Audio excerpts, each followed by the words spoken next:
آج ہم ایک بہت ہی پرانی اور دلچسپ کہانی کو کھوجنے والے ہیں۔ ایک ایسی کہانی جس کی گونج آج بھی ہماری زبان میں، ہمارے محاوروں میں زندہ ہے۔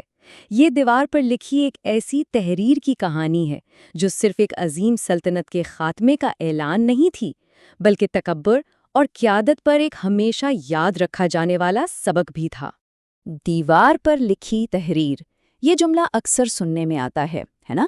خاص طور پر تب جب کسی آنے والی تباہی کا اشارہ بالکل صاف نظر آ رہا ہو، اتنا صاف کہ اسے نظر انداز کرنا ممکن ہی نہ ہو۔ لیکن سوال یہ ہے کہ یہ محاورہ آخر آیا کہاں سے؟ تو بات یہ ہے کہ اس کی جڑیں ایک بالکل سچے تاریخی واقعے میں ہیں۔ ایک قدیم بادشاہ کے لیے یہ کوئی کہاوت یا محاورہ نہیں تھا، بلکہ ایک ایسی خوفناک حقیقت تھی جو اس کی آنکھوں کے سامنے ظاہر ہو رہی تھی۔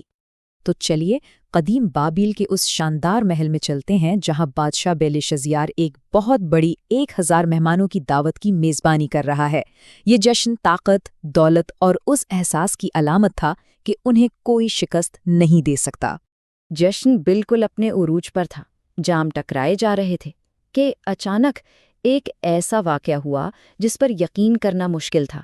سب کے سامنے ایک انسانی ہاتھ کی انگلیاں نمودار ہوئیں اور محل کی دیوار پر کچھ لکھنے لگیں۔ اب یہ منظر دیکھ کر بادشاہ کا جو حال ہوا وہ دیکھنے لائق تھا۔ اس کا چہرہ ڈر سے بالکل پیلا پڑ گیا، اس کا دماغ پریشان کن سوچوں میں ڈوب گیا۔ اس کے جسم پر ایسا لرزہ طاری ہوا کہ اس کی ٹانگیں کانپنے لگیں اور گھٹنے آپس میں ٹکرانے لگیں۔ ایک ہی لمحے میں اس کا سارا غرور، سارا تکبر خوف میں بدل گیا۔ تو سوال یہ اٹھتا ہے کہ آخر ایسا ہوا کیوں؟ یہ خدائی مداخلت کیوں ہوئی؟ اس خوفناک پیغام کو سمجھنے کے لیے ہمیں اس دعوت کے پس منظر کو جاننا ہوگا، جہاں بادشاہ نے ایک ایسی حد پار کر دی تھی جسے پار نہیں کرنا چاہیے تھا۔ اچھا، تو سب سے پہلے یہ سمجھنا پڑے گا کہ یہ بیلشازر تھا کون؟ وہ اپنے مشہور پیشرو نبوکدنضر کی طرح کوئی مطلق العنان بادشاہ نہیں تھا، بلکہ وہ اپنے والد نبوندس کی غیر موجودگی میں ایک شریک حاکم یعنی کو ریجنٹ کے طور پر حکومت کر رہا تھا۔ اب یہ ایک چھوٹی سی تاریخی بات لگتی ہے، لیکن یہ بہت اہم ہے۔ جب بیلشازر نے تحریر پڑھنے والے کے لیے انعام کا اعلان کیا تو سب سے بڑا عہدہ جو وہ دے سکتا تھا وہ تھا سلطنت کا تیسرا حاکم۔ کیوں؟ کیونکہ پہلا حکمران اس کا والد تھا، دوسرا وہ خود تھا۔ یہ چھوٹی سی بات اس کہانی کی تاریخی سچائی کو اور بھی پکا کرتی ہے۔ اس دعوت میں بیلشازر کا جو اصل گناہ تھا وہ تھا اس کا تکبر۔ اس نے یروشلم کے مقدس معبد سے لوٹے گئے سونے اور چاندی کے مقدس برتن منگوائے اور پھر ان میں اپنے امیروں، وزیروں اور بیویوں کے ساتھ مل کر شراب پی۔ یہ صرف بے حرمتی نہیں تھی، یہ خدا کی طاقت کا کھلا مذاق اڑانے جیسا تھا۔ اب دیوار پر جو لکھا تھا وہ ایک ایسی پہیلی بن گئی جسے بابل کی ساری عقل اور سارا علم مل کر بھی نہیں سلجھا پا رہا تھا۔ بادشاہ کی بے پناہ طاقت اور دولت اس عجیب و غریب چیلنج کے سامنے بالکل بے بس نظر آ رہی ہے۔ بادشاہ اتنا بے بس ہو گیا تھا کہ اس نے بڑے بڑے انعامات کا وعدہ کر ڈالا، شاہی جامنی لباس، سونے کا ہار اور سلطنت میں تیسرا سب سے بڑا عہدہ۔ وہ اس راز کو جاننے کے لیے کچھ بھی دینے کو تیار تھا۔ لیکن نتیجہ کیا نکلا؟ بادشاہ کے سارے نجومی، جادوگر اور جتنے بھی دانا لوگ تھے، سب کے سب پوری طرح ناکام رہے۔ بابل کی ساری حکمت اس خدائی پیغام کے سامنے گونگی ہو چکی تھی، جس سے بادشاہ کا خوف اور بڑھتا جا رہا تھا۔ تو جب سلطنت کے بڑے بڑے دماغوں نے ہار مان لی، تب ملکہ نے ایک ایسے شخص کا نام لیا جسے دربار والے تقریباً بھول ہی چکے تھے، دانیال۔ ایک ایسا شخص جس کی حکمت دنیاوی نہیں بلکہ خدائی تھی۔ اور دانیال نے کیا کیا؟ دربار میں آتے ہی اس نے بادشاہ کے انعامات کو ٹھکرا دیا۔ اس نے کہا، اپنے تحفے اپنے پاس رکھو اور اپنے انعامات کسی اور کو دو، پھر بھی میں یہ تحریر پڑھوں گا۔ اس کا یہ عمل بادشاہ کے لالچ اور دانیال کی اخلاقی برتری کے درمیان ایک صاف لکیر کھینچ دیتا ہے۔ لیکن اس تحریر کا مطلب بتانے سے پہلے دانیال نے بیلشازر کو ایک پرانا سبق یاد دلایا۔ اس نے نبوکدنیزر کی کہانی سنائی کہ کیسے خدا نے اسے ایک عظیم سلطنت دی، لیکن جب وہ تکبر میں اندھا ہو گیا تو خدا نے اسے جانوروں کی سطح پر گرا دیا، یہاں تک کہ اس نے عاجزی کا سبق سیکھ لیا۔ اور پھر دانیال نے سیدھا سیدھا بیلشزار کو مخاطب کیا، اسے جھنجھوڑا۔